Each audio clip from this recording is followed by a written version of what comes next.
Hi, everyone. This is Jeff Bartholomew with Everest Business Coaching. Thank you very much for joining me today.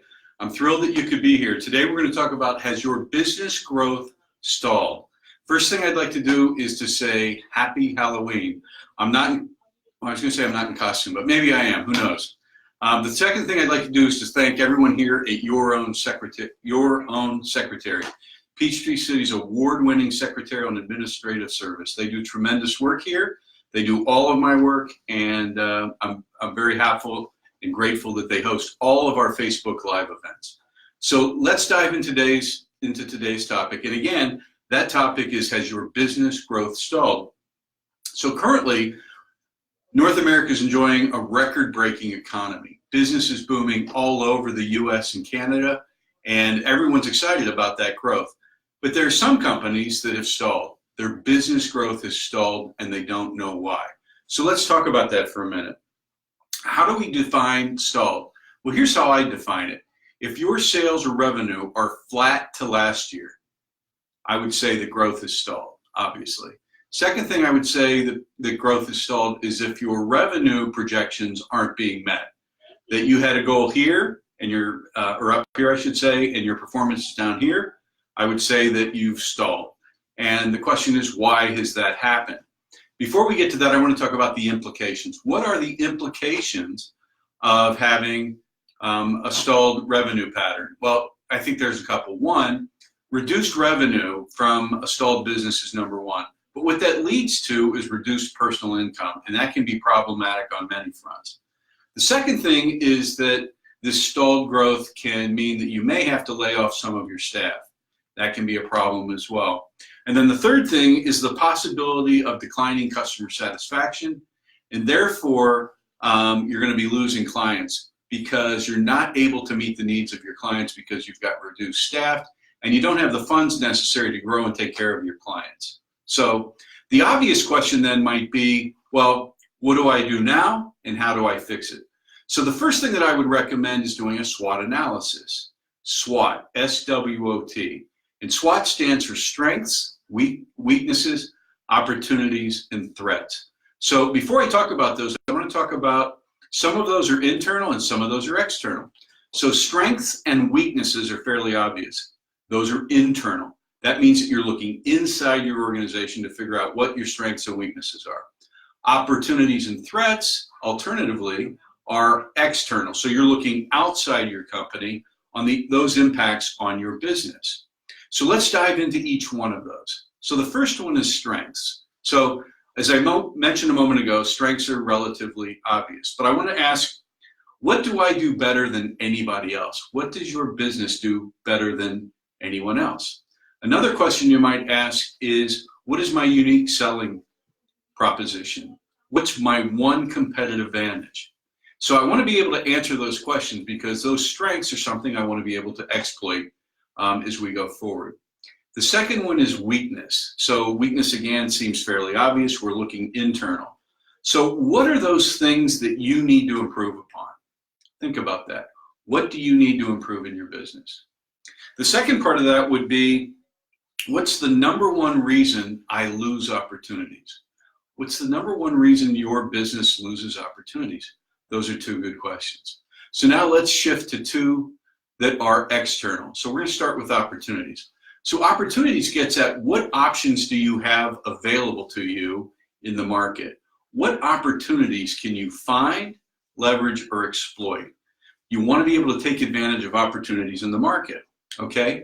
The fourth thing are threats. Again, that seems relatively obvious. These are external threats. So these are things like, or questions I would be asking would be, as an example, what is my competition doing? What are they doing better than I am? What are they offering that we're not offering? I'd also want to look at economic trends, right? So what types of things are happening in the economy that could be impacting my business? If there's a downturn in my business, that could be a threat. So remember, as you think about that, strength and weaknesses are internal and opportunities and threats are external. So now let's shift gears. I want to do a couple of examples. I've taken two companies, one that's very well known and one that's a local business here, and I did a SWOT analysis based on my knowledge of their business. One happens to be a client, They've been a client of mine, and the other one is Apple. So let's start with Apple. So if I was doing a SWOT analysis on Apple, I would start with their strengths. And their strengths, in my mind, are they're very innovative. They're very research-driven. They have a tremendous amount of cash. They do great in integration, and they are what I would call extremely reliable. So that's what I would say their strengths are. Their weaknesses, if I had to name a couple, would be that they're only available on Apple operating systems. And I believe that their business platform, their programs are relatively weak, particularly in comparison to the suite of tools that are available from Microsoft. So opportunities, I would say, would be a greater integration of their software and products across mobile devices. That would be a big one for me. So being able to take their products into rental cars and other things, it's a little more problematic than it is with my own device. So let's talk about weaknesses, or excuse me, threats. Here's what I would say their threats are. I would say foreign players coming into the market. I would also say millennials, people of my generation who, as they age, walk away from technology or become more price focused. Another threat in my mind might be the post-millennial generation, those kids that are in high school and younger who are not as apt, don't have the financial resources to buy Apple computers. So, or Apple devices, I should say. So if I were looking at that, there's several things I would think about. And first of all, I should mention too, I don't know if you saw this yesterday, but Apple did a big product launch or relaunch in Brooklyn, and it was focused on the iPad Pro and the Mac. And on the iPad, what they basically did, well, on both, they actually did facial recognition, which is excellent. And on the iPad Pro, they've enlarged the screen and taken away the home button to give you more screen availability. So I find that to be minor innovations, but things that many of their clients have been asking for.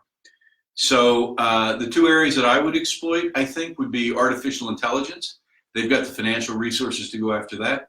And then the second thing would be wearable computing, things that I could wear, not just watches, but things that can be embedded into clothing, shoes, and so forth. So that's what I would be thinking about if I were Apple. Now, I want to shift gears and go to a company that's been a client of mine, and they're called ECS. It's an HVAC company, and their real name is Engineered Comfort Solutions. They're a great group of people.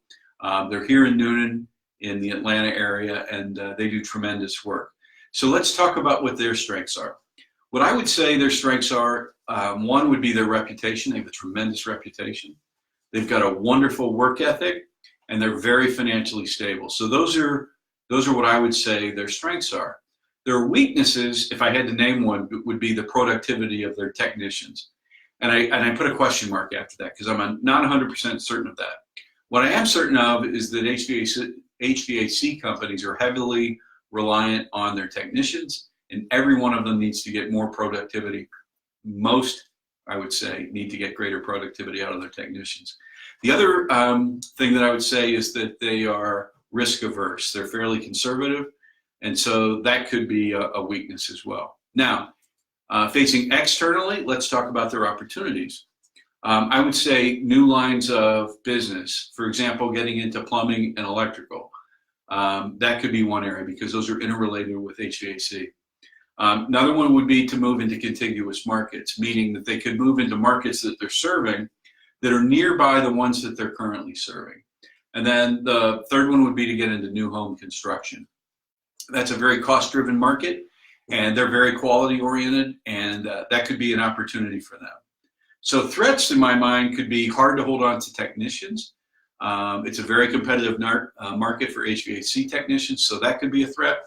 Another one could be a sudden downturn in the economy. And the next one could be not differentiating themselves in a very crowded market. So as you look at their business, what are things that they could exploit? One of the things that comes to mind for me would be to expand their business below I-20. I-20, if you're not familiar with the Atlanta area, it's a major thoroughfare that runs east to west, basically through the middle of the city. So could they do a greater job of maximizing their penetration of the market south of I-20?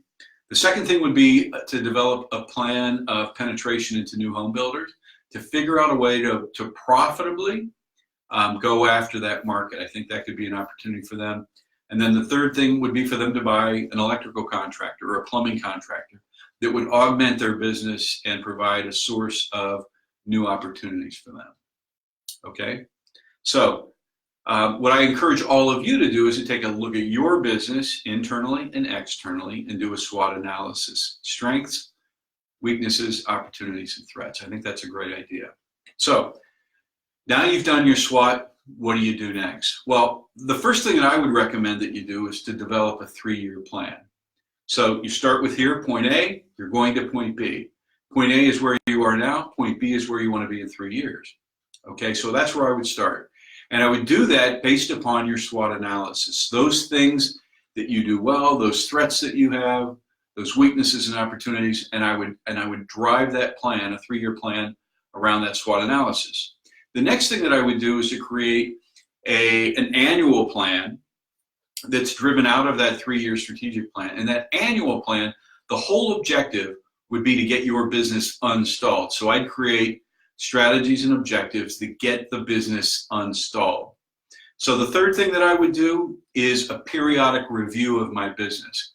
So instead of waiting until tragedy happens or until you become greatly concerned, I would do a periodic review, and that's up to you, whether you do it monthly or quarterly. I certainly wouldn't do it less frequently than quarterly. So I would do a periodic review.